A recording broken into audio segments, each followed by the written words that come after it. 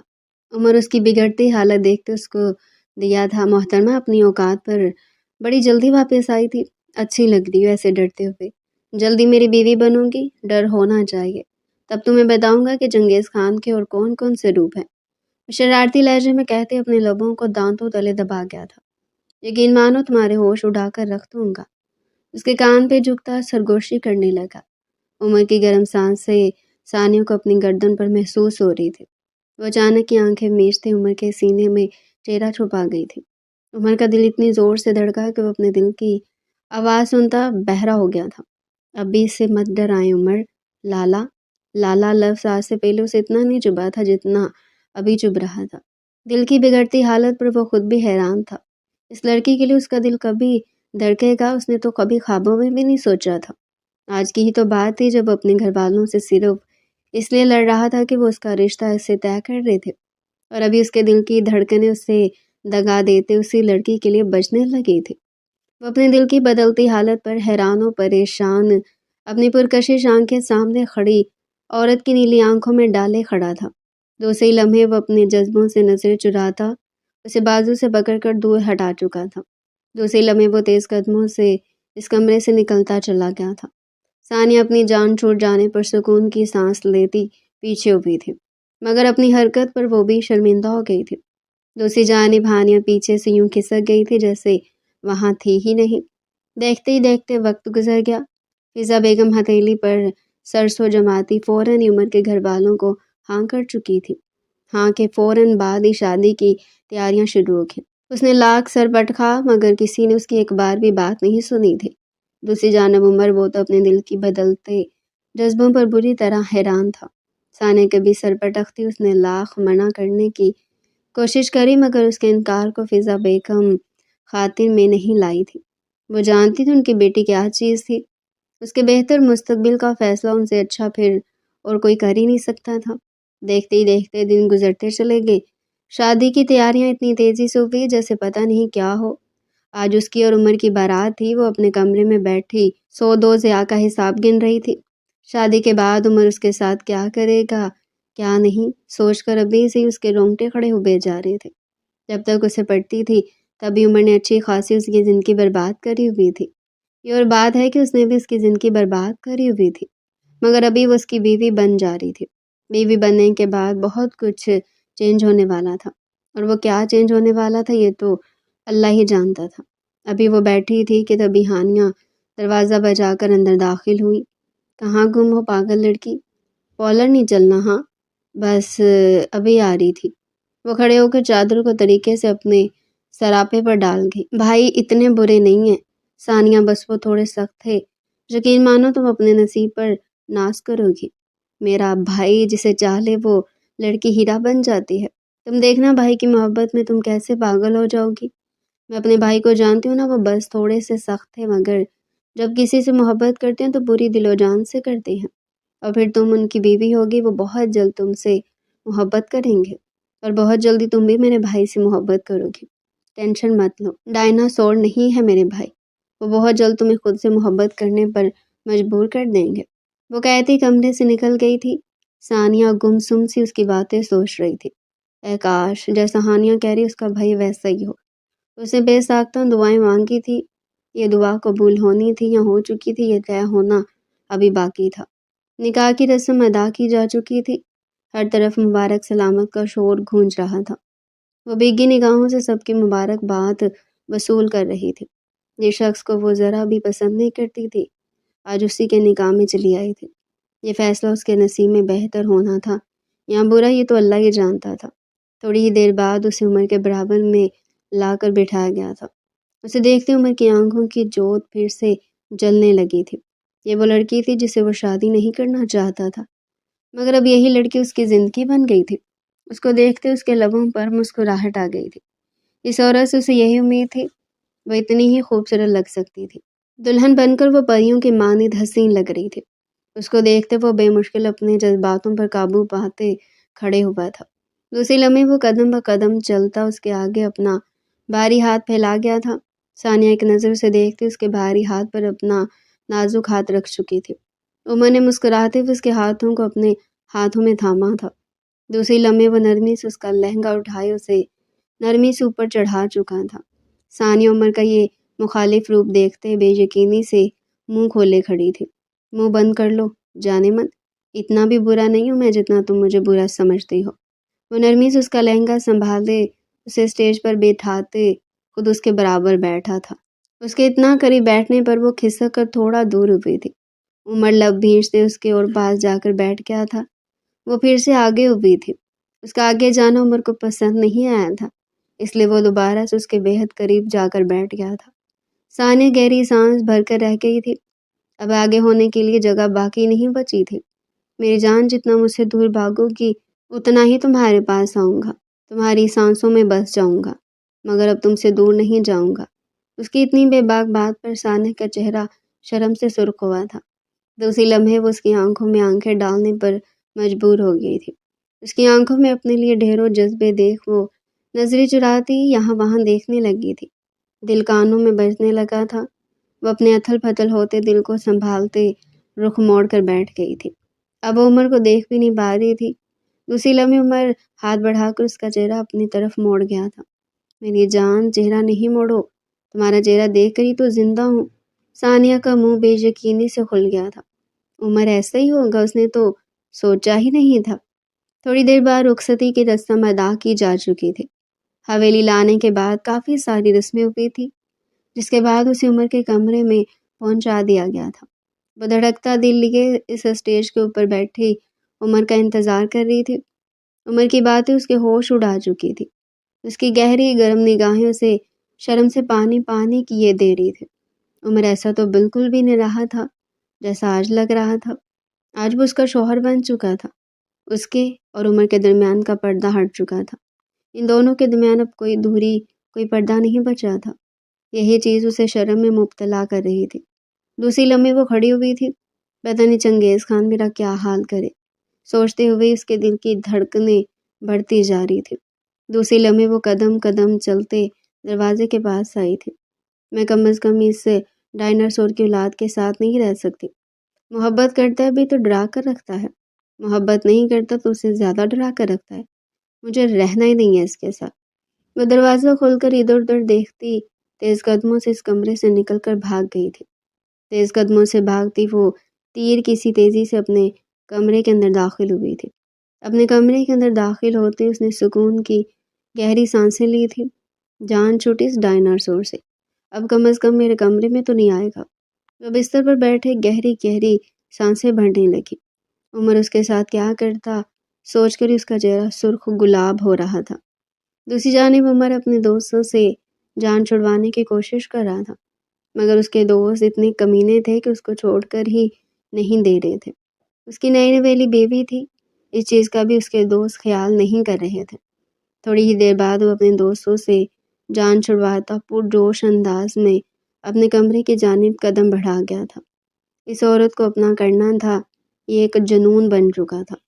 تھوڑے عرصے میں وہ اس عورت کو اپنی محبت میں پاگل کر دینے والا تھا۔ وہ دل ہی دل میں مصمم ارادہ کر چکا تھا۔ اپنے چہرے پر خوبصورت مسکراہٹ پھیلائے وہ کمرے کے اندر داخل ہوا تھا، مگر خالی کمرے کو دیکھ اس کے لبوں سے مسکراہٹ اڑنچو ہو گئی تھی۔ وہ گئی تو گئی کہاں؟ عمر کا چہرہ سرخ ہوا تھا۔ کمرہ مکمل طور پر سجا ہوا تھا، مگر جس کے لیے سجا ہوا تھا وہی اس کمرے میں نہیں تھی۔ تھوڑی دیر پہلے اس عورت پر آنے والا پیار اب غصے میں بدل گیا تھا۔ مجھے یقین نہیں آتا کہ میری ہڈی اتنی ٹیڑھی ہے جو میرے نصیب میں یہ لکھی ہوئی تھی۔ وہ دل ہی دل میں خود سے سوال کرتا اپنے آپ پر ڈھیروں لعنت بھیج چکا تھا۔ دوسری لمحے وہ اپنے بالوں پر ہاتھ پھیرتا اپنے غصے کو کم کرنے کی کوشش کرنے لگا، مگر وہ اس کمرے سے بھاگ کر اس کے غصے کو کئی گنا بڑھا چکی تھی۔ جانے من چھوڑوں گا تو تمہیں پھر بھی نہیں، ذرا یہاں رش تو کم ہونے دو، تمہیں اسی کمرے میں لا کر دم لوں گا۔ وہ منہ پر ہاتھ پھیرتے کمرے میں ٹہل لگانے لگا۔ اس کی نئی نویلی دلہن اس کے کمرے سے غائب تھی۔ اس کا غصے سے برا حال ہو رہا تھا۔ تھوڑی دیر بعد ہی باہر سے آنے والی آوازوں میں کمی آ گئی تھی۔ عمر اندازہ کر چکا تھا کہ کافی زیادہ مہمان اپنے اپنے گھروں کو لوٹ گئے تھے، اور جو باقی تھے وہ بھی آرام کی غرض سے اپنے اپنے کمروں میں جا چکے تھے۔ وہ شیروانی اتار کر سائڈ پر رکھتا دھیمے قدموں سے دروازے کی جانب بڑھا تھا۔ خرگوش کی چال چلتے وہ بے حد دھیمے قدموں سے ثانیہ کے کمرے میں پہنچ چکا تھا۔ دروازے کو لوگ پاتے اس کا سرخ چہرہ پہلے سے کہیں زیادہ سرخ ہو گیا تھا۔ اس کی چھوٹی بیوی شادی کے پہلے روز ہی اسے تغنی کا ناچ نچا چکی تھی۔ وہ دھیمے قدموں سے کچن کی جانب بڑھا تھا۔ چلاک تو اس کی بیوی بہت تھی، اسے بچنے کے لیے اس نے پلان بہت اچھا بنایا تھا، مگر عمر بھی پھر عمر تھا نا۔ کچن میں تمام کمروں کی ڈپلیکیٹ کی موجود تھی۔ تھوڑی بہت مغز ماری کرنے کے بعد اسے ثانیہ کے کمرے کی چابی مل ہی چکی تھی۔ وہ خرگوش کی چال چلتے دھیمے قدموں سے دوبارہ ثانیہ کے کمرے کی جانب قدم بڑھا چکا تھا۔ کوئی اس کو یوں چوروں کی طرح گھومتے ہوئے دیکھ لیتا تو اس کی شخصیت پر تھو تھو کرتا، مگر چلو بیوی کے لیے تو لوگ آج کل کیا کیا کر رہے ہیں، اتنا اس نے بھی کر لیا، اس میں کوئی اتنی بڑی بات تو نہیں تھی، اتنا تو وہ کر ہی سکتا تھا۔ دوسری لمحے وہ اس کے کمرے کو کھولتا کمرے کے اندر داخل ہوا تھا۔ اپنی بیوی کو بلینکٹ میں دبک کر سوتے دیکھ اس کے لبوں پر شیطانی مسکراہٹ پھیل گئی تھی۔ اب وقت آیا، چاہتا تھا کہ اس کی بیگم کا بھی تھوڑا بہت سکون برباد ہو۔ مسکراتے ہوئے اس کے کمرے کو لاک کرتے اندر قدم رکھ چکا تھا۔ وہ اپنے جوتوں کو سیٹ پر اتارتے جمپ لگا کر بیڈ پر کودا تھا۔ اس کی بیوی مکمل طور پر گہری نیند میں جا چکی تھی۔ اس کا چہرہ دیکھ وہ ایک لمحے کو فریز ہوا تھا، مگر دوسری لمحے اس کے لبوں پر شیطانی مسکراہٹ پھیلتی چلی گئی تھی۔ وہ کمرے سے بھاگ کر اس کا دماغ خراب کر چکی تھی۔ نیند خراب کرنا تو اس کا حق بنتا ہی تھا۔ دوسری لمحے وہ اس کے اوپر چڑھتے اس پر اپنا پورا وزن ڈالتے اسے اپنے سینے سے لگا گیا تھا۔ نیند میں سوتے ہوئے ثانیہ کو اپنے اوپر پہاڑ گرتا ہوا محسوس ہوا۔ وہ کروٹ بدلنے کی کوشش کرنے لگی، مگر اپنے اوپر پہاڑی جیسے وجود کو وہ سہن نہیں کر پائی تھی، جس کی وجہ سے لمحوں میں ہی اس کی آنکھ کھل گئی۔ وہ مندی مندی آنکھوں کو کھولتی اس پہاڑ کو چیک کرنے کی کوشش کرنے لگی جس کے اوپر ایک دم ہی آ گرا تھا، مگر دوسری لمحے عمر کو اپنے اوپر پاتے اس کے منہ سے چیخ نکلتی چلی گئی تھی۔ وہ بری طرح چلاتے سرخ نگاہوں سے عمر کا چہرہ دیکھ رہی تھی، جو شرارتی مسکراہٹ اپنے چہرے پر سجائے اس کا چہرہ دیکھنے میں مصروف تھا۔ عمر، عمر آپ یہاں؟ کافی دیر بعد حواسوں میں لوٹتے وہ بری طرح سرخ ہوئی تھی۔ ہاں میری جان، تو میرے کمرے میں نہیں لکی تو میں تمہارے کمرے میں آ گیا۔ کیسا؟ وہ اس کی آوارہ لٹوں کو اپنی انگلی پر لپیٹ گیا تھا۔ اس کی حرکتیں ثانیہ کو بری طرح سرخ کر رہی تھی۔ وہ اپنی بے باک حرکتوں کی وجہ سے اس کے چہرے پر گلاب کھلائے جا رہا تھا۔ میری جان، تم میرے کمرے سے بھاگی، اب میں تمہارے بغیر کیسے رکھ سکتا تھا؟ آج ہماری شادی کی پہلی رات ہے، تم پر اپنی ساری شدت لٹانی ہے۔ تو میرے کمرے سے بھاگ گئی یہ سمجھتے ہوئے کہ میں تمہارے پاس نہیں آؤں گا، تو تم غلط ثابت ہوئی میری جان، کیونکہ میں تمہارے کمرے میں آ چکا ہوں۔ وہ کہتے ہوئے اس کے اوپر پھیل کر لیٹتے اسے اپنے سینے سے لگا گیا تھا۔ اس کی اس حرکت پر ثانیہ کے گال بری طرح دہکنے لگے تھے۔ عمر کیا کر رہے ہیں؟ پیچھے تو ہٹے۔ کیوں پیچھے؟ کیوں ہٹوں؟ تمہارے ساتھ پیچھے ہٹنے کا نہیں بلکہ چپکنے کا پرماننٹ حاصل کیا ہے۔ اب تو میں تمہارے ساتھ 24 گھنٹے چپک کر آؤں گا۔ ہٹا سکتی ہو تو ہٹا کے دکھاؤ۔ وہ شرارتی لہجے میں اسے کہتا اسے خود کے اور قریب کر گیا تھا۔ اس کی بے باک حرکت ثانیہ کو بری طرح خفت میں مبتلا کر رہی تھی۔ اچھا پلیز تھوڑا سا تو پیچھے ہو۔ نہیں، میں اتنا سا بھی پیچھے نہیں ہوں گا۔ تو میرے کمرے سے بھاگی، اب تمہاری سزا یہی ہے کہ میں ساری رات یوں ہی چپکا رہوں گا۔ وہ مجھے ڈر لگ رہا تھا کہ کمرے میں آ کر پتہ نہیں آپ میرے ساتھ کیا کریں۔ میری جان، پیار کرتا ہوں تمہیں، میری بیوی بن گئی ہو تمہیں اتنا سارا پیار کرنا تھا میں نے اور تم کمرے سے بھاگی۔ اب میں تمہیں اس سے ڈبل پیار کروں گا، یہی تمہاری سزا ہے۔ وہ مسکرا کر کہتے ہوتے اس کے گال پر اپنے لب رکھ گیا تھا۔ ثانیہ کے گال بری طرح سرخ ہوئے تھے۔ عمر پلیز پیچھے ہٹے نا۔ نہیں میری جان، اتنا سا بھی پیچھے نہیں ہٹوں گا۔ اب چلو، کمرے میں اتنا پیارا کمرہ سجایا تمہارے لیے اور تم بھاگ کر آ گئی اور میرے لیے تیار ہوئی تھی اور سارا میک اپ بھی دھو لیا۔ اتنی پیاری لگ رہی تھی تم نے۔ اچھا نہیں کیا، اب اللہ تم سے ناراض ہوگا۔ اللہ کیوں ناراض ہوگا؟ ثانیہ نے نہ سمجھی سے اسے دیکھتے ہوئے پوچھا تھا۔ کیونکہ تمہارا آج کا سارا سنگھار میرے لیے تھا، جسے تم دھو مو کر برباد کر چکی ہو، اور میں تمہیں معاف نہیں کروں گا۔ اچھا نا عمر، پیچھے ہٹیں، سونا ہے مجھے، اتنی نیند آ رہی ہے۔ وہ بے مشکل جمائی لیتے بولی تھی۔ نیند؟ سونے تو میں تمہیں کسی حال میں نہیں دوں گا۔ اس کے اوپر سے اٹھتے کھڑے ہوتے اسے اپنی باہوں میں تھام گیا تھا۔ ثانیہ نے اس کا گریبان پکڑتے خود کو گرنے سے بچایا تھا۔ اس کا چہرہ بری طرح سرخ پڑ رہا تھا۔ اچھی خاصی شرارتی لڑکی بھی اس کے سامنے دنگ رہ گئی تھی۔ عمر اندر سے ایسا ہوگا اس نے تو خواب و خیالوں میں بھی نہیں سوچا تھا۔ دوسری لمحے وہ اسے اپنی پیٹھ پر ڈالتا تیز قدموں سے اپنے کمرے کی جانب قدم بڑھا گیا تھا۔ عمر نیچے اتارے مجھے، کوئی دیکھ لے گا، میری بلا سے ساری دنیا دیکھ لے، میری بیوی ہو تم، کسی اور عورت کو تھوڑی لے کر جا رہا ہوں، تمہیں ہی لے کر جا رہا ہوں۔ اچھا پلیز مجھے نیچے تو اتارے، میں خود سے چل لوں گی۔ نہیں میری جان، آج تمہاری اور میری شادی ہوئی، میں پورے مہینے تمہیں زمین پر قدم نہیں رکھنے دوں گا، پھر کیسے اپنی گود میں لے کر چلیں گے مجھے؟ وہ سرخ لہجے میں بولتے ہوئے غصہ ہی تو کر گئی تھی۔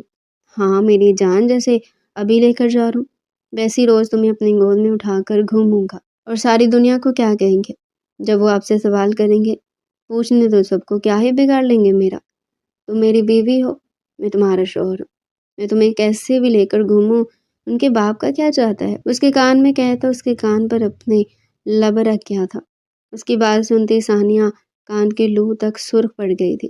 بحث بھی اسے کر رہی تھی جو بحث کرنے کا بادشاہ تھا۔ وہ اپنے کمرے کے اندر داخل ہوتا مسکرایا تھا۔ مشن کمپلیٹ ہو گیا تھا۔ دوسری جانب ثانیہ بری طرح سرخ پڑ رہی تھی۔ کیا کیا سوچا تھا، کیا ہو گیا تھا؟ سوچا تھا کہ چلو چنگیز خان سے جان چھوٹ گئی ہے، مگر چنگیز خان کا نام یوں ہی تو چنگیز خان ہی رکھا تھا نا، ایک نمبر کا ڈائناسور تھا وہ دل ہی دل میں اسے سلاوتیں سناتی اس کے گریبان کو سختی سے تھامی کھڑی تھی۔ کیا پتہ کب اس کے شوہر کا دماغ خراب ہو جائے اور وہ اسے نیچے پھینک دے۔ عمر اب تو نیچے اتار دے، کمرے کے اندر آگے ہم۔ وہ بری طرح سرخ پڑتے عمر سے بولنی تھی۔ نہیں میری جان، میں ابھی بھی تمہیں نیچے نہیں اتاروں گا، کہا تو ہے آج تمہاری اور میری شادی ہوئی ہے، میں تمہیں پورے مہینے زمین پر قدم نہیں رکھنے دوں گا۔ وہ مسکرا کر کہتے اسے بستر پر لٹا چکا تھا۔ وہ اگلے لمحے اٹھ کر بیٹھتے اپنے دوپٹے کو سینے پر پھیلا گئی تھی۔ ایک نمبر کے ڈیٹ انسان ہے آپ، کوئی ایسے میں دیکھ لیتا تو ہمارے بارے میں کیا سوچتا؟ یہی سوچتا کہ تم اپنے کمرے سے بھاگ گئی تھی اور میں تمہیں اٹھا کر لے کر جا رہا ہوں۔ ہر صورت میں لوگ تم پہ ہی باتیں بناتے۔ وہ شرارتی لہجے میں کہتی جمپ مار کر اس کے برابر میں آ کر بیٹھا تھا۔ دوسرے لمحے وہ ہاتھ بڑھا کر اسے اپنے بے حد پاس کھینچتے اسے اپنے سینے سے لگا چکا تھا۔ اس کے دل کی دھڑکنوں کو سنتی ثانیہ کا چہرہ سرخ ہوا تھا۔ دوسرے لمحے وہ سے الگ ہو کر بیٹھی تھی۔ میری جان کیوں بھاگ گئی تھی کمرے سے؟ کیا تم عمر کی صلاحیتوں پر یقین نہیں رکھتی؟ وہ شرارتی لہجے میں کہتے اس کے ہاتھوں کو تھام گیا تھا۔ اگر تم اپنے کمرے میں جانے کے بجائے کہیں اور بھی چلی جاتی نا تو میں تمہیں وہاں سے بھی لے آتا۔ آخر کو بیوی ہو تم میری، اور رات بھی تو اتنی پیاری ہے، کم از کم ویڈنگ نائٹ کا ہی خیال کر لیتی۔ لے دے کر میرے ارمانوں پر پانی پھینک کر بھاگ گئی تم، بے گھوڑی لڑکی۔ اس کے بے گھوڑی کہنے پر ثانیہ کا چہرہ تیزی سے سرخ ہوا تھا۔ اگر بھاگ ہی گئی تھی تو کیا ضرورت تھی میرے کمرے میں آنے کی؟ کم از کم سکون سے تو سو رہی تھی، آتے ساتھ ہی میری زندگی برباد کر کے رکھتی۔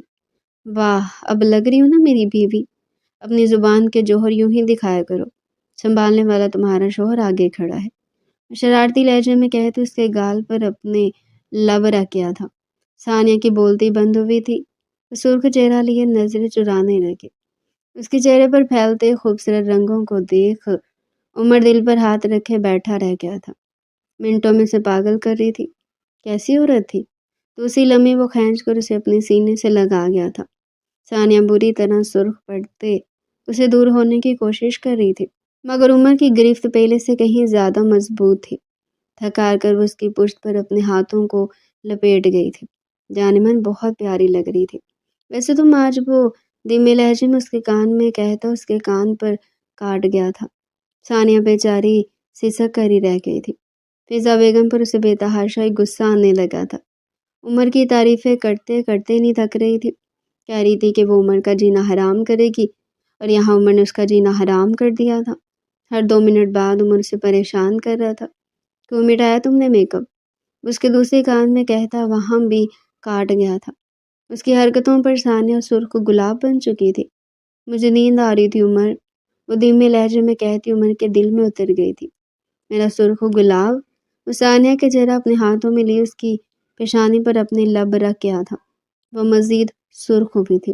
میری جان، اگر یوں سرخ ہوئی نہ تو معاملہ سنگین ہو جائے گا، پھر مجھے کچھ مت کہنا۔ وہ مسکراتے ہوئے اس کے بالوں کو کان کے پیچھے اڑس گیا تھا۔ اس کی ذومعنی بات کا مطلب ثانیہ اچھے سے سمجھ گئی تھی۔ آپ بہت بے شرم ہیں عمر، مجھے رہنا ہی نہیں ہے آپ کے ساتھ، جا رہی ہوں اپنے کمرے میں۔ وہ اٹھتی وہاں سے جانے لگی، مگر عمر کھینچ کر اسے اپنے سینے پر گرا چکا تھا۔ میری جان، ایک بار جا کر چیک تو کر لیا ہے نا، کیا بار بار تمہارے کمرے میں آؤں؟ ویڈنگ نائٹ کے لیے کمرہ سجایا، مگر مجھے ایسا لگ رہا ہے ویڈنگ نائٹ منانی تمہارے کمرے میں پڑے گی، کیونکہ تم تو ہر منٹ میں روٹ کر اپنے کمرے میں چلی جاؤ گی، اور پھر میں تمہارے بغیر بھلا کہاں رہ سکتا ہوں؟ میں تو بھاگا بھاگا تمہارے پیچھے آؤں گا، وہ شدت بھرے لہجے میں کہتا اس کی پشت پر اپنی گریفت مضبوط کر گیا تھا۔ ثانیہ تھکار کر اس کا چہرہ دیکھتی اس کے سینے پر اپنا سر رکھ گئی تھی۔ اس کا چہرہ دیکھتے عمر مسکرا دیا تھا۔ بہت تنگ کر لیا تھا اپنی نازک بیوی کو، اب اسے تنگ نہیں کرنا چاہتا تھا۔ دوسری لمحے وہ نرمی سے اس کے کھلے ہوئے بالوں پر ہاتھ پھیرنے لگا۔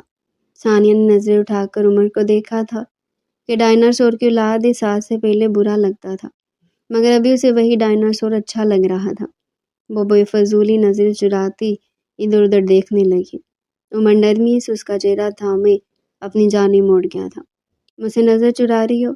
مجھے اب صرف تمہیں ہی دیکھنا ہے، وہ کہتے نرمی سے اس کی پیشانی پر اپنے لب رکھ گیا تھا۔ ثانیہ نے سکون سے آنکھیں موندی تھی۔ جب بابا نے مجھ سے اس رشتے کی بات کری تو میں نے فوراً انکار کر دیا تھا، یہ کہتے ہوئے کہ تم مجھے بہت تنگ کرتی ہو اور تم ایک بہت ہی شرارتی لڑکی ہو، مجھے تم سے شادی نہیں کرنی۔ مگر پھر اس دن تم میرے سینے سے لگی، تم مجھے اچھی لگی۔ اس روز پہلی بار میرا دل تمہارے لیے دھڑکا۔ اس دن کے بعد سے میں اس رشتے کے لیے راضی ہو گیا تھا۔ آہستہ آہستہ تم میرے دل میں جگہ بناتی چلی گئی، میں مکمل طور پر تمہارا ہو گیا۔ ثانیہ، بہت محبت کرتا ہوں تم سے۔ آج جب تم اس کمرے سے بھاگ گئی، پہلے مجھے بہت غصہ آیا تھا، مگر میں اب تم پر غصہ کرنا ہی نہیں چاہتا۔ تم میری زندگی ہو، بھلا میں تم پر غصہ کیوں کروں گا؟ وہ نرمی سے اس کے بالوں سے کھیلتا اس کے بالوں پر اپنے لب رکھ گیا تھا۔ ثانیہ کی آنکھیں بھیگنے لگی تھی۔ بہت محبت کرتا ہوں تم سے، بس مجھے اب یہ بتاؤ کہ میں اپنی تمام تر وجاہت، تمام تر سنجیدگی اور تھوڑی بہت مستی کے ساتھ کیا تمہیں قبول ہوں؟ وہ نرمی سے کہتے اس کے ہاتھوں کو اپنے ہاتھ میں تھام گیا تھا۔ اس کی تھوڑی بہت نرمی والی بات پر ثانیہ شرمانا برمانا چھوڑ کر اسے گونڈنے میں مصروف ہو گئی تھی۔ تھوڑے سے شرارتی شکل دیکھی اپنی آپ نے، مجھے سب ویسے ہی شرارتی کہتے ہیں، اصل شرارتی تو آپ ہیں۔ آدھے گھنٹے میں میری زندگی برباد کر دیا آپ نے۔ سکون سے سو رہی تھی، سونے بھی نہیں دیا۔ اس کے غصہ کرنے پر عمر مسکراہٹ دبا کر رہ گیا تھا۔ اچھا چھوڑو نا یہ سب، بتاؤ مجھے قبول ہوں میں تمہیں؟ اس کا سوال سنتی ثانیہ بری طرح سرخ ہو گئی تھی۔ دوسرے لمحے وہ نرمی سے اس کے سینے پر اپنا سر رکھے۔ پہلے میں بھی آپ سے شادی نہیں کرنا چاہتی تھی، امی سے مار بھی کھائی، ڈانٹ بھی کھائی، مگر امی مانی نہیں۔ کہتے ہیں ماؤں کو اپنی بیٹیوں کے مستقبل کے بارے میں اچھے سے پتہ ہوتا ہے، شاید انہوں نے میرے بہتر مستقبل کے لیے آپ کو پہلے ہی چن لیا تھا، اس لیے امی نے مجھے منا کر ہی دم دیا۔ سب صحیح جا رہا تھا، مگر اس دن آپ سے بچنے کے لیے آپ کے سینے میں ہی جب سر چھپایا، اس روز میں آپ کی ہوگی۔ ادراک آج جا کر ہو رہا ہے، مگر محبت مجھے آپ سے اسی دن ہو گئی تھی۔ سو اس لیے آپ کا جواب یہ ہے کہ آپ مجھے اپنی تمام تر وجاہت، تمام تر سنجیدگی اور تمام تر مستی کے ساتھ پورا قبول ہیں۔ اب ذرا آپ یہ بتائیں کہ میں اپنی تمام تر شرارت اور توڑ پھوڑ کرنے والی عادت کے ساتھ قبول ہوں؟ میری جان، تم تو مجھے ہر چیز کے ساتھ قبول ہو۔ وہ ہنستے ہوئے سے اپنی باہوں میں بھر چکا تھا۔ ثانیہ کا چہرہ سرخی چھلکانے لگا۔ اچھا آپ کو ایک بات بتاؤں عمر، وہ اس کے بٹنوں سے کھیلتی بولی تھی۔ ہاں میری جان بتاؤ۔ اس دن آپ کا فیورٹ پرفیوم میں نے ہی توڑا تھا، اسے کہتی اپنے دانتوں میں انگلی دبا گئی تھی۔ اچھا اب اس چیز کی تمہیں سزا ملے گی، شرارتی لہجے میں کہتا اسے بستر پر پٹکتے اس کے اوپر جھکتا چلا گیا تھا۔ اس خوبصورت کمرے میں ثانیہ کی ہنسی کی جھنکار گونجی تھی۔ عمر اپنی تمام تر محبت میں سے بھگوتا چلا گیا۔ ثانیہ اس کی محبت میں بھیگتی سرخ پڑتی چلی گئی تھی۔